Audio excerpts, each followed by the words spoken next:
Alright, hello everyone, and welcome back. I'm going to continue just a few reflections I have on the nature of authority. I do believe that it's a more worthy topic of our reflection than some people give it credit for. So for our first video, I kind of explained what it is and signs that something may have gone wrong with an authority figure. So for the first half of this video, I want to do the opposite, and I want to show some indications on what it looks like when authority is doing its job right. Because there is such a thing as healthy authority, and I don't think it's very difficult to recognize that. So, away we go. Indication 1, that you're dealing with healthy authority. Decisions made independently of one's personal interests. So one warning sign that I chose to leave out from last week would have been authority that does nothing but perpetuate its own sense of authority. Bit of a clunky phrase, I realize, but in the end I decided to keep it in this part of the video and focus on the positive. Good authority doesn't act out of self-preservation. Instead, good authority strives to do what is best for others, especially for those who depend upon that person in the position of power. This is a very common topic, by the way, in books about leadership or for good business practices. In a large company, for instance, with multiple departments, they say that it is a financial death sentence for individual departments to put their own needs and status before the overall success of the company or the product. Because once a corporation ceases to be a united whole, but a collection of competing departments, that's when they put their own needs and status before the... When the corporation gets that way and they're just competing departments, that's when genuine progress will grind to a halt. So in terms of the church, St. Augustine warns us against shepherds who care more about their own needs of milk and wool than the good of the flock. And that's true for literal shepherds and also for church leaders. Indication number 2, that authority is doing what it's supposed to be doing. Rational decision making. There is a phrase in Catholicism that we do not get nearly enough credit for. In fact, most people who dislike the church, they actually think we teach the exact opposite. So the line is, there is no imperative without an indicative. In other words, no one can say, you must do this, you must not do this, this is right, this is wrong, this is a sin. You can't say any of that unless you're prepared to explain why that is so. An indicative explains why something is true or important. So there is no imperative without an indicative. If we say that something is true or important, we have to explain why. To demand something of another without any explanation whatsoever, that is confusing and it does not build trust among people. Now, to be fair, there are times where indicatives are impossible to provide. You know, military action, maybe criminal investigations. Sometimes an authority figure can't explain why they're doing what they're doing. But those are exceptional circumstances. When an authority figure expresses a command, a suggestion, or a proclamation, they automatically carry the burden of proof on their shoulders. They need to explain why their statements need to be taken seriously. Indication number 3 of good authority: moderate interest in public opinion. I phrase that carefully. I do not believe that it is coincidence that we are living in a time with very little respect for authority and excessive interest in public opinion. Popular figures or movements seem to dictate people's thoughts more frequently than anything else these days. At least that's how it seems to me. I'm sorry if that's a false positive.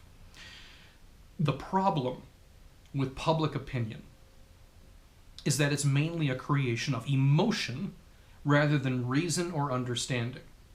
Remember, major figures in history, such as Socrates, they viewed public opinion as uneducated mob rule. When a large group assembles for some reason or some particular cause, well, we should look to that with at least a degree of skepticism. Why has the large majority come to a conclusion? Because it is risky to assume automatically that their conclusion is the correct one. It might be, but it might not be just the same. Public opinion is not irrelevant.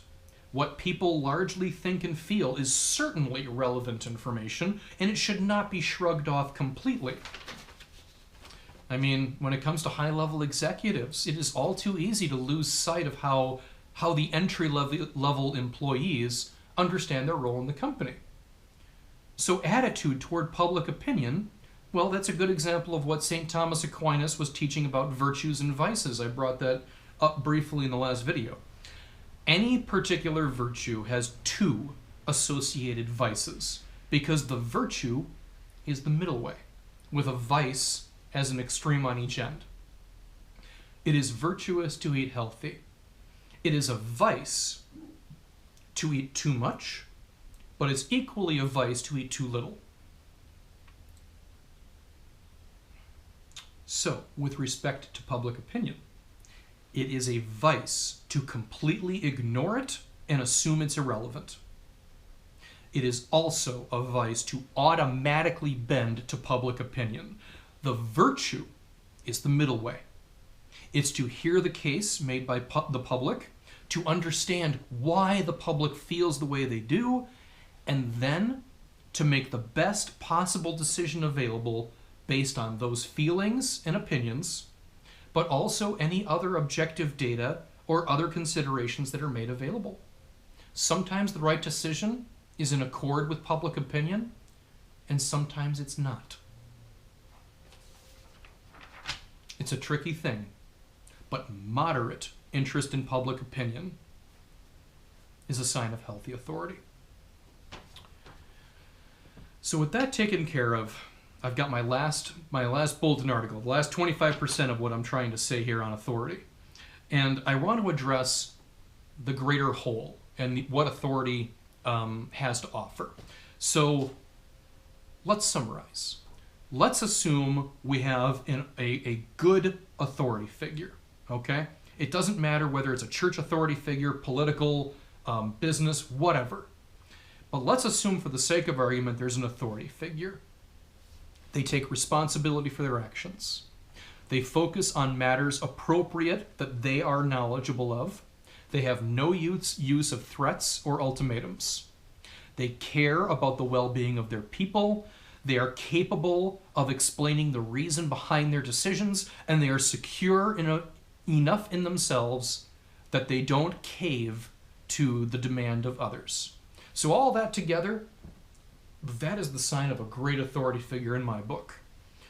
So the question that remains is, how does that person, that good authority figure, what do they contribute to the greater whole?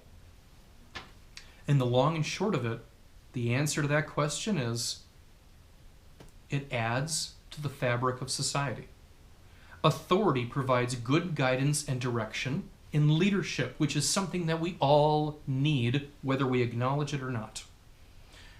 It is currently an unfashionable thing to say these days, but a healthy society requires hearty amounts of obedience, humility, and confident leadership. We all need obedience in our lives because obedience means to listen. And we all need to listen to someone about something. Imagine the foolishness of a person who doesn't listen to a traffic officer when they say, hey, there's construction going on, that place is unsafe. We also need humility in life because we are rarely the most knowledgeable person in the room regarding a certain subject, and we're never the most knowledgeable person in the room regarding all subjects. And we need humility to comprehend the fact that we do not always have the answers. When we live out our own authority, we still need to acknowledge the authority of others and open ourselves up to good leadership, leadership from a proper source. Because remember, we have good reason to listen when someone in authority speaks. When authority is not acknowledged or poorly expressed, others are deprived of the chance to live out their values of obedience and humility. When there's no legitimate authority, there is no legitimate leadership. And people do not flourish in the absence of good leadership. So some people will champion the values of anarchism or somehow they like a leadership-less organization. But they rarely deliver the goods for long.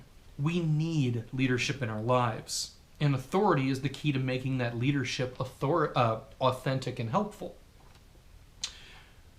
When we look to medical professionals, we're looking for leadership regarding medical facts and what is healthy.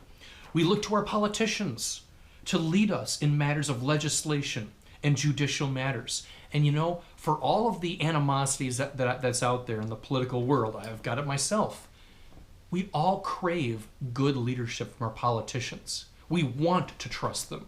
We want them to be doing their job well. But the first step, they have to be doing their own job well and letting other matters fall to other professionals. And in just the same way, we look to clergy for matters of the spirit, and we look to our parents for matters of, well, you know, just about everything. So please, the next time you hear the word authority, I'd like you to think about how badly we need good leadership in life. Because any crackpot with a big mouth can feign authority when no true leadership can be found. So think about a subject in which you are relatively ignorant, to no fault of your own, and think about the sort of person you'd like to trust with respect to that subject. You're probably going to think of someone who has done their research, is invested in your well-being, and uncorrupted by unrelated outside influences. I don't know anything about cars aside changing a tire and filling up the gas tank, I guess. If I need to look to someone to be a good mechanic, I need someone that's done their research and knows what they're talking about, someone that's not trying to rip me off but actually wants to serve me as, you know, a craftsman, and someone that's uncorrupted by matters that have nothing to do with cars. So amen, amen, I say to you. It is a great gift to have authentic and proper authority in life. Those who charismatically guide and offer direction so that we are not caught defenseless in the face of people and ideologies who don't so much lead as manipulate. I'm going to end with the question I started, you know, this whole thing, the beginning of my first video, on whose authority is that so? That is a useful question to have in the back of your head. When you are told something that kind of rubs you the wrong way, something that you don't personally know is true, you're not sure about which way to go, don't brainlessly accept that at face value, because that's gullibility. But on the other hand, don't throw it away as nonsense, because that's ignorance and stubbornness. But instead, I ask that you question the source. Is this figure trustworthy and credible? If so, it is fair to call them an authority figure. And if they speak, you have good reason to listen.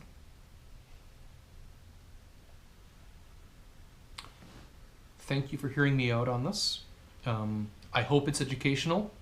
And even if I said some things or this entire thing that you're just really not sure about, it's okay to disagree with me, of course. But I do ask that you give proper reflection to this nature of authority. It is a significant topic and worthy of our consideration. God bless you, be well, and thanks for watching.